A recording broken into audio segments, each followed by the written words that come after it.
Hello, welcome to the Stepping In podcast. I'm your host, Adam Klein, senior faculty member, managing partner at New Ventures West. And we have a little bit of a treat in this episode. We're going to be doing a synopsis of the last three. So in the previous episodes, I was in conversations with Amiel Handelsman, Edjlali, and Lizzie Azzolino, and we were looking at different dimensions of calling or purpose or vocation. And in this episode, I'm going to take a look back at all three of those, pull out some themes. I'm going to give a little introduction on that theme and then play clips from each of those episodes so that you can hear in each of their voices how this particular theme showed up for them. And the hope around all of this is that in looking at these themes and then looking at different ways it shows up, that you might be able to find a thread, a breadcrumb, a nugget that is helpful for you as you discern your own sort of direction in life, purpose, calling, whatever you might be in the middle of related to this question. So I'm thrilled to be reintroducing you to Amiel, Mo, and Lizzie. And the themes we're going to be looking at, the first one is, what is it like to look at your life, sense the events that are going on, and then how does that then also in turn awaken an inner voice? So it's looking at external circumstances, things that may happen, and then what happens inside of us and how can we pay attention to both of those things in a way that's helpful for us.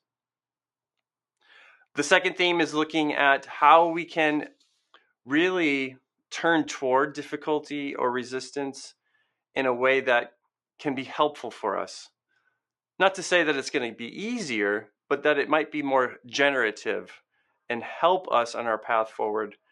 And how can we orient to it in that way? So we'll hear from each of them around that. The third one will be looking for what are the internal signals, the impulses, or those little inner whispers that we can help pay attention to that might give us some indication of how to orient our life and discover and connect to really what our vocation might be. And then in the last the last theme, and then the last theme will be looking at what are ways of sustaining this orientation of life, of discerning and living into purpose. So without further ado, we'll start into this first one. And really the first one is, as I was saying, centered around things happen in our life. We lose a job, somebody dies, we get a medical diagnosis that's very unexpected, big catastrophic events. And then it's really looking to see what happens inside of us and what's our internal responses, and how can those two things live together in a way that's helpful for us. So I'm going to pass it off to our friends, Amiel, Lizzie, and Mo, and hear from them about this.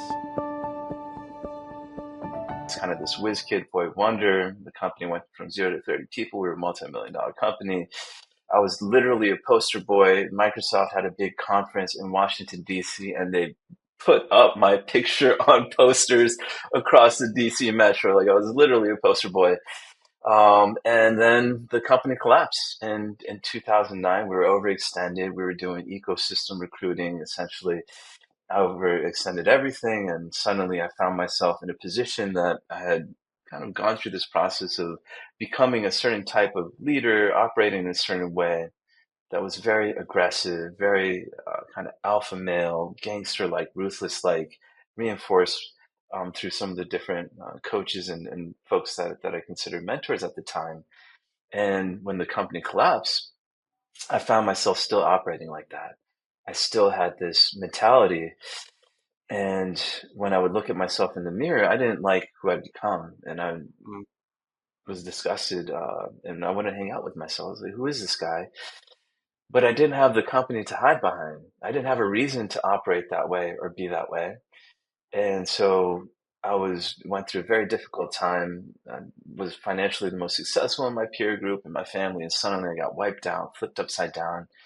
And in that journey, just trying to make sense of things, I asked myself, what's this all for? Why chase after something where just like that it could disappear? And why cause so much pain and suffering chasing after this thing that didn't really Right. matter. So I asked myself what's important, and I was open to exploring. Very fortunate to be in the DC area and have a supportive family who really held me together and helped me as I was sorting these things out. Stumbled into a meditation class, which blew my mind. I have a science skeptical background, and everything I was exposed to in that class resonated. Later, I found out that my teacher, Jonathan Faust, was the former executive director at Kapalu, the large yoga center, and his wife happened to be Tara Brach. But at the time, he was just an amazing teacher that made a lot of sense to me. I also checked out a bunch of books and went to the Shenandoah Mountains. I'd hate to be cliche, but I actually did do that. And so went to the mountains, got away from everything, spent 4 days up there with books. One of them happened to be Coaching to Excellence by James, and I was blown away by that book among others. And I remember it was a book on leadership, and it's been a while since I read it, so correct me if I'm off with anything, but it started with talking about death, and I was like, I've read a ton of books on leadership, and death, that it's such a critical component of our sense of life and our understanding, just gets overlooked. And I thought it was brilliant, and I was very much influenced by that. Um, I signed up for the New Ventures West course, taught in San Francisco shortly after, did my first 10-day silent meditation retreat, started consuming and looking for anything that might expand my understanding. Like I just felt that everything I had learned up until then, specifically around leadership and how you're supposed to be effective and what I'm supposed to be, um, was all nonsense, and that there was another way, and that I just was blown away. It kind of cracked me open, and so that started my journey. And to fast forward a little bit, I had bills to pay, so I went back to doing IT program management for Nest and DHS. Started, did the New Ventures West course, got plugged in a great deal with the mindfulness community at the time. This is around 2010. Eventually, we launched our first Mindful Leader Summit in 2013. And fast forward to today, we're one of the leading voices in the workplace mindfulness field, and we're the largest provider of mindfulness-based stress reduction. Who are you? Mm. And the question was so real to her, and it was real to me because I realized I didn't actually know that answer. And so much of who I thought I was and what I thought I was working toward, it just started to unravel from that point on. Mm. And there's a lot that happened. I enrolled in New Ventures West for like all kinds of reasons. And New Ventures West opened my worldview in a big way. And leaving my full-time job, choosing to follow my intuition, to leave my full-time career without really knowing what was next, but knowing I needed to figure that out, was a big move. And I, about 4 years into that, I got extremely sick and spent a lot of time searching for what was wrong with me. Like so much time searching. And at one point was diagnosed with an incurable cancer. And this was in my early-ish 30s. And that experience changed me in a really big way. Because it was, looking back now, it was a gift on my path to allow me to start to pay attention to my body and to start to experience who I was in a different way. And that opened up a lot for me. And I yeah, there's a long version of this story, but I no longer have cancer. And I really healed a lot from that experience. There are a number of these things that it's like these moments in life meet me, and I actually do take them as openings, which is at the time what New Ventures West called them. Yeah. I really do see them as openings to say, what am I not seeing? Yeah. Like, what world exists outside of this one that I've been living in? So there have been a number of moments where I feel like my world just keeps expanding. What were you hearing or what were you seeing that had you like more directly turn toward these big complex things without feeling the need to thread it into leadership or otherwise weave it into some other topic, but just really turn toward it more directly? That's a great question.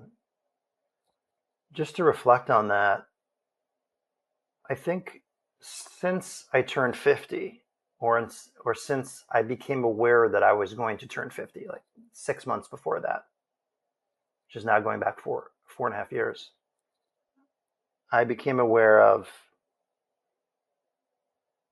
it felt like it's more than a halfway point in life, most likely. Something about that date. And I started to feel quite a bit of anxiety and getting in touch with the fear of death, which Ernest Becker says we deny death, and we even deny the fear of death in many, many different ways. And how we deny it changes from when we're a kid to teenager, young adult. So I began to viscerally feel it. It's a terror. It's an immense terror. And so that feeling, which I still periodically encounter, had me saying, oh God. And then I was, what if I died and what hasn't been given? What hasn't been received and what hasn't been given? So that was one thing. Like, what really matters? A second is I noticed myself in one-on-one coaching not being as interested as I have been before. Now I'm still coaching. And when I coach people, I'm interested in them. So if any of my clients are listening, I'm interested in you. And something about it is felt different.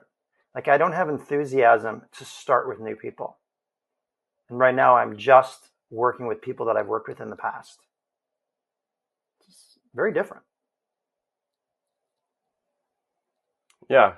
Often it's the case where coaches are, how do I grow my practice? How do I get more clients? And I'm hearing a contentment with what your coaching practice looks like these days. Absolutely. There's also been an enthusiasm to speak. And this is really a big part of what we're looking at here with my writing and my podcast, is that moving out of the place of I'm asking questions, I'm bringing forth other people's lives and supporting and challenging them and growing, and on the podcast interviewing them and researching them and helping them give the best version of themselves. What's also emerging is, gosh, I have a lot to say, and it is killing me. It's burning me to not say it. Really. Yeah. Like it's painful. And it's not only painful for me, but I'm an unpleasant person.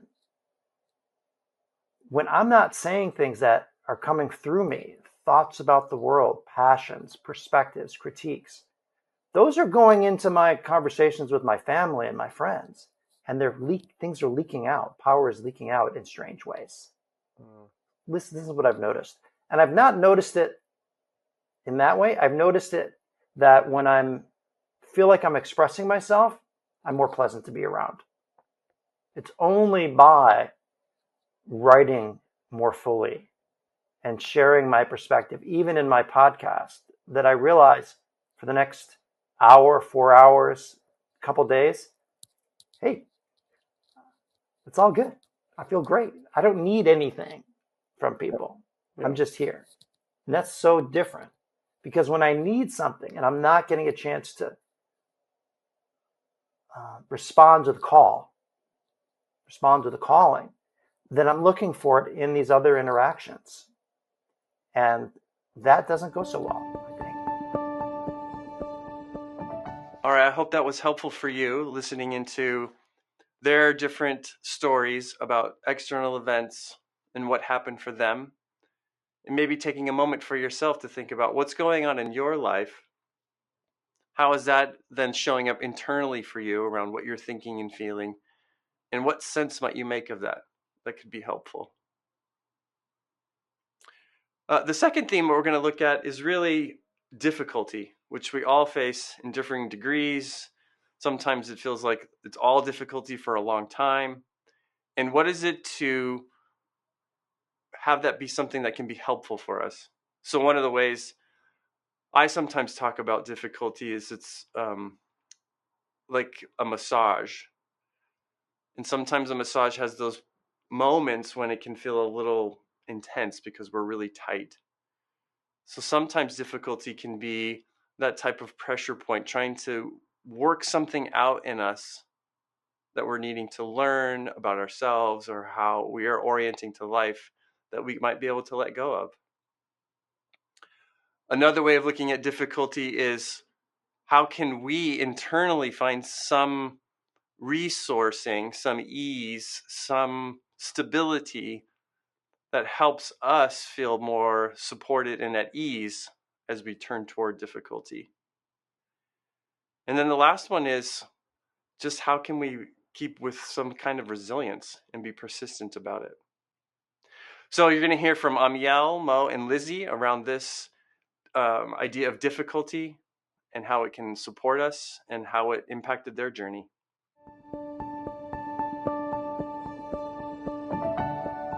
But acknowledging I've got a physical thing that needs to be attended to. Mm-hmm. Like I have an issue. And at one point, my wife said, why don't you talk to so-and-so? He has sleep apnea. And I was so resistant. I didn't want that. Felt like a pathological label. Mm. I don't want to be a person with sleep apnea using a CPAP machine and putting a mask on every night. I don't want to be that type of person. Right. Well, when I went and talked to him and heard his story and how it was helping him, like, oh, there's a possibility here. Mm-hmm. New possibility. Mm-hmm.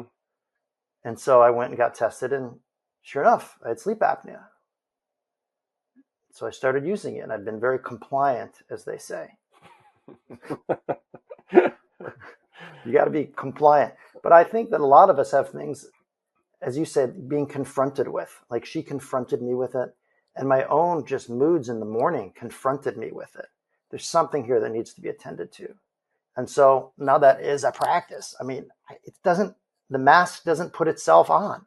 Right. The little water tank doesn't refill itself with distilled water. And when I travel to other countries, the hotel doesn't have distilled water in my room for me. Right. To go out and get it. So that's, there's a lot more, but maybe that gives. And very shocking to me. And when I saw that, I felt kind of the spidey sense tingling, right? Like there was something there. I was like, hey, wait a minute. And that feeling of like, ooh, like kind of that aliveness. And I realized that, hey, this has got me curious. And if it's got me curious, maybe others will be curious. And if not, so what? Like I'm feeling it. So let me pursue this. Yeah. And I did. And I found that the lead plaintiff was this woman by the name of Candy Brown. Found out she was a professor at the University of Indiana with a PhD in divinity studies from Harvard. So she was a legitimate, credible person.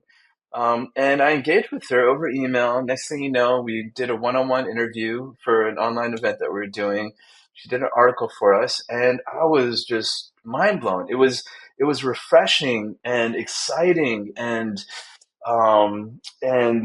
it got me feeling alive. Where there was this woman who disagreed with fundamentally a lot of the things that we were trying to do, but that was willing to approach things with rigor and with a level of rational intelligence and a voice that had been silenced everywhere else. And I engaged her and just found out, I felt enlivened by it. It challenged me, questioned some of the stuff that we were doing. And next thing you know, I invited her, and she was part of a keynote thing at our summit. We do a couple of different keynote things, and I paired her with Barnaby Spring, who at the time was running New York's Department of Education mindfulness program, overseeing a program that would potentially impact 1 million students, one of the largest in the world. And they had a debate, and no one told me that this was a good idea. No one encouraged us. No one suggested it. It was like, what of the opposite advice? Yes, exactly. Like, what? Why? But at the event, the people who experienced that, they felt that spark that I felt. They felt alive. They were energized. They didn't agree necessarily with everything, but they felt alive. And for me, it was a sign that, hey, there's something here. And I had this unconscious belief that my life was supposed to be hard.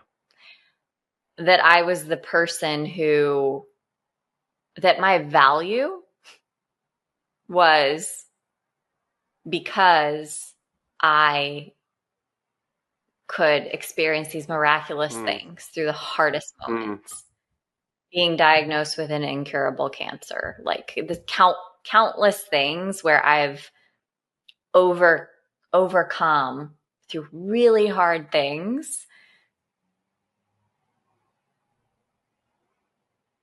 real transformation. And this was something that was programmed in my early childhood. And so my move to New York made a ton of sense because it's a really hard city to live in. And everyone who I met there reinforced how hard it was. You're like, yeah, it's hard. And I started to realize everyone that was there, it was like they loved it because it was hard. And that's like a part of the culture. Yeah. And I was like, wait. And I'm saying, and I'm laughing because everything is like laughter, but it was incredibly painful to realize that, oh, that was like my safe zone, is things being really hard.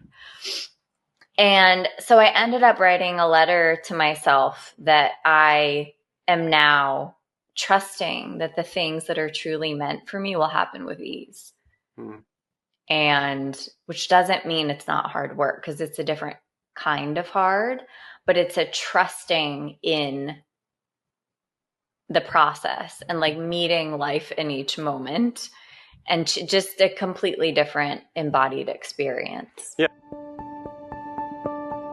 Welcome back. So hopefully that's giving you something to think about and reflect on as you navigate whatever difficulty is showing up in your life. This third theme we're going to be exploring through different vignettes is the emergence of purpose or calling. And how do we pay attention to these subtle clues or internal impulses along the way that can help us navigate our life? One of the things that I was struck by in these conversations is how purpose is really an ongoing emergent phenomenon, meaning it's something that happens over time and that we're continuing to discover as we go on. So I'm excited for you to listen to how this showed up for Mo, Lizzie, and Amiel, and then in turn, how it might be showing up for you now.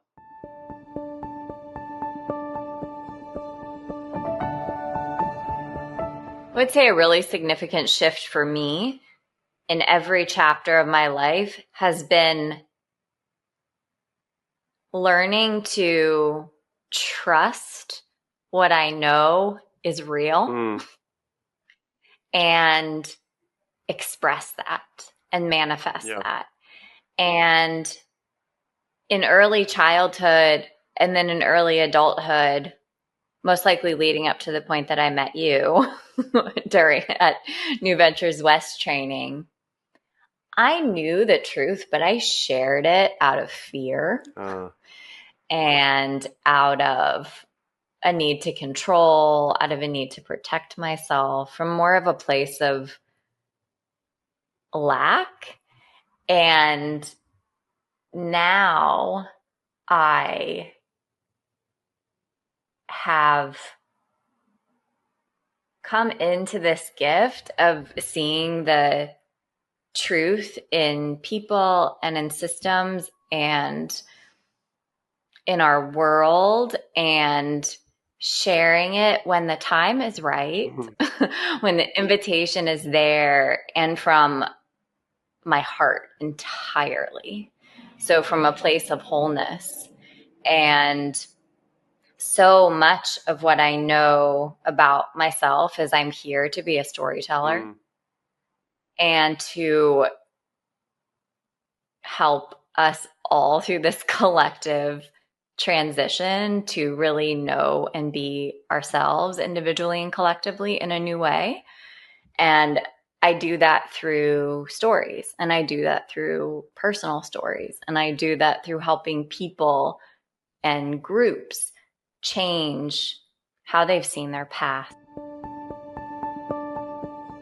But there's something here worth exploring. And so to fast forward to where Mindful Leader is at now, exploring the critics and taking a critical view has been really essential to how we're looking at mindfulness and looking at the future and really providing a vision for mindfulness with the work that we're doing, where we're able to look at the past and look at the wonderful contributions of people in the past, the frameworks and the different areas, and for us particular MBSR, but then also looking to the future and figuring out how does this work evolve? How do we create the right atmosphere, structures, and frameworks where we're able to carry this work forward for generations and generations to come, and address some of the baggage and address some of the unaddressed things from the past and create something that truly, I believe, connects with the original passion and reason I got involved with mindfulness. And I think a lot of the original promise and excitement around mindfulness that maybe has been lost with some of the things that people have experienced and seen out there now. What were you hearing or what were you seeing that had you like more directly turned toward these big complex things without feeling the need to thread it into leadership or otherwise weave it into some other topic, but just really turn toward it more directly? That's a great question.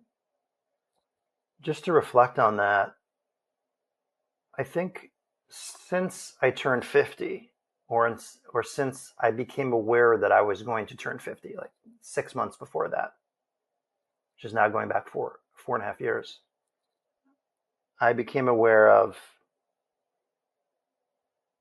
it felt like it's more than a halfway point in life, most likely. Something about that date. And I started to feel quite a bit of anxiety and getting in touch with the fear of death, which Ernest Becker says we deny death, and we even deny the fear of death in many, many different ways. And how we deny it changes from when we're a kid to teenager, young adult. So I began to viscerally feel it. It's a terror. It's an immense terror. And so that feeling, which I still periodically encounter, had me saying, oh God. And then I was, what if I died? And what hasn't been given? What hasn't been received and what hasn't been given? So that was one thing.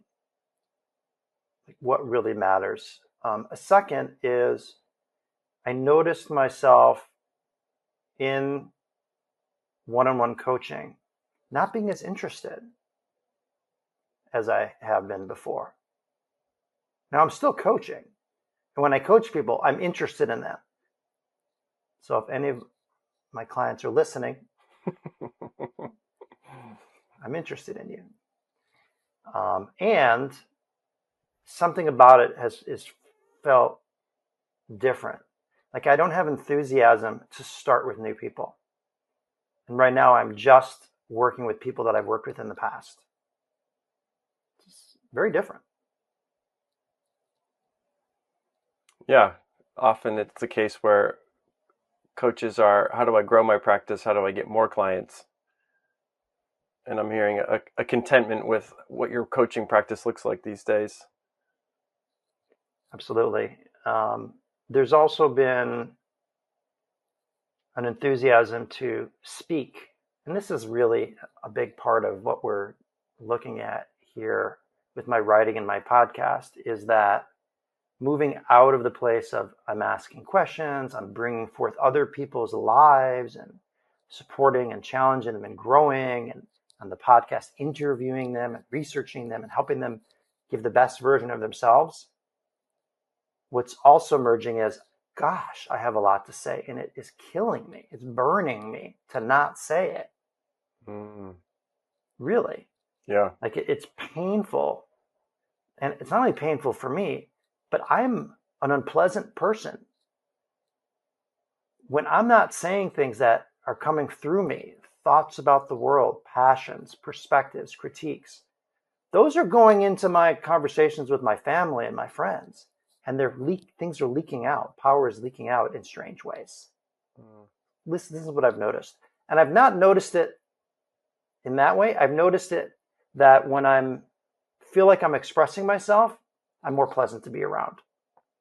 It's only by writing more fully and sharing my perspective, even in my podcast, that I realize for the next hour, 4 hours, couple days, hey, it's all good. I feel great. I don't need anything from people. Yeah. I'm just here. And that's so different, because when I need something and I'm not getting a chance to respond to the calling, then I'm looking for it in these other interactions. And that doesn't go so well, I think. Welcome back. So the last piece we're going to be exploring is, what does it look like to find some support or some sustenance or some way of feeling encouraged along this path of discovering vocation, purpose, calling. And in each of these different vignettes, you're going to hear really distinct ways that each of these three found support or have a life of practice that helps them continue forward, continue noticing the events of life, continue to pay attention to that internal voice, and really, in a way, keep saying yes to life. So for me personally, this is a particularly powerful point in each of these conversations where the three of them point to how to stay in it, really, and keep going.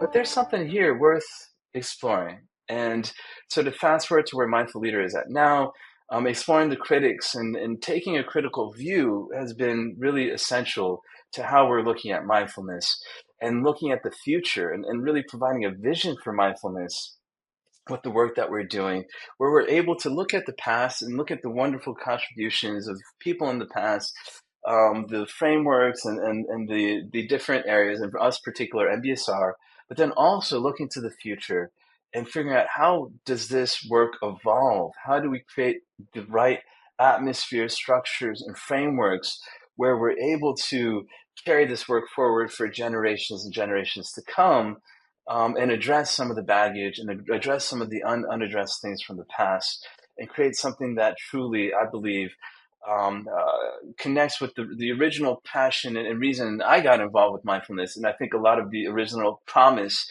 and excitement around mindfulness that maybe has been lost with some of the things that people have experienced and seen out there now.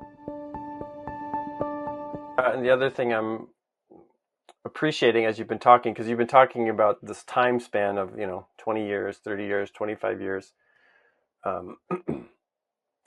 that's long. It's a long-term commitment, and there's like small evolutions of listening and shifting and changing, and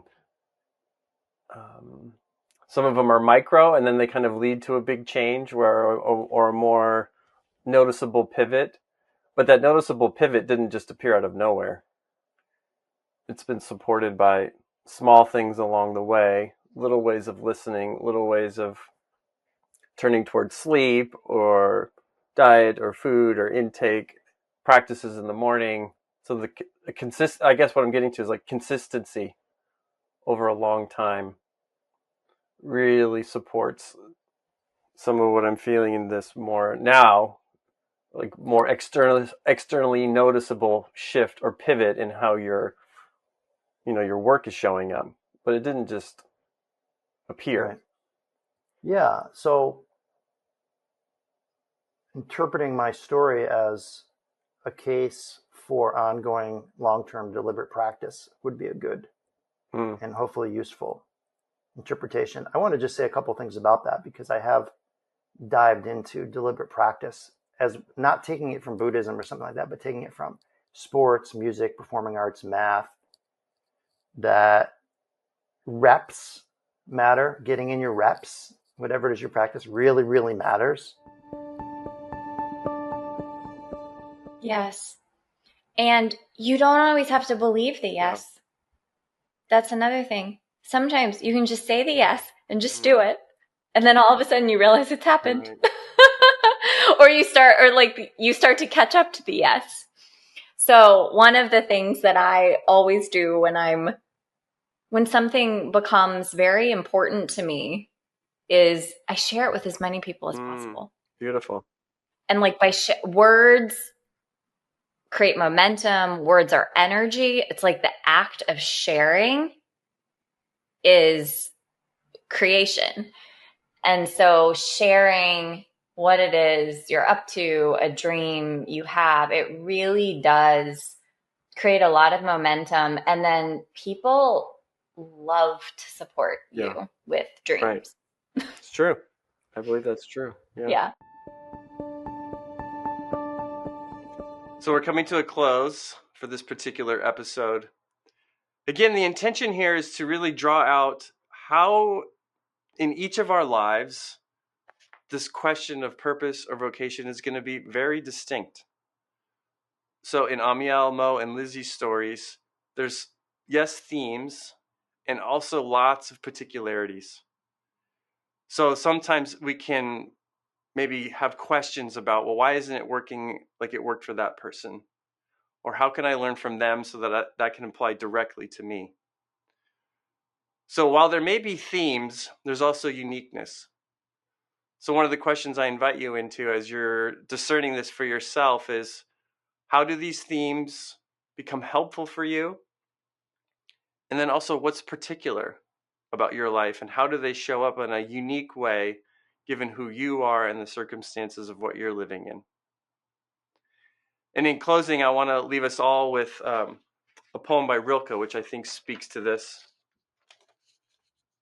Rilke writes, "The mystery speaks to each of us as it makes us, then walks with us silently out of the night. These are the words we dimly hear. You, sent out beyond your recall, go to the limits of your longing. Embody me. Flare up like a flame and make big shadows I can move in. Let everything happen to you, beauty and terror. Just keep going. No feeling is final. Don't let yourself lose me. Nearby is the country they call life. You will know it by its seriousness. Give me your hand." So I'd love to hear from you about how you're being impacted by either this episode or previous episodes. You can email me, stepin@newventureswest.com. And until we touch base again, take care, friends.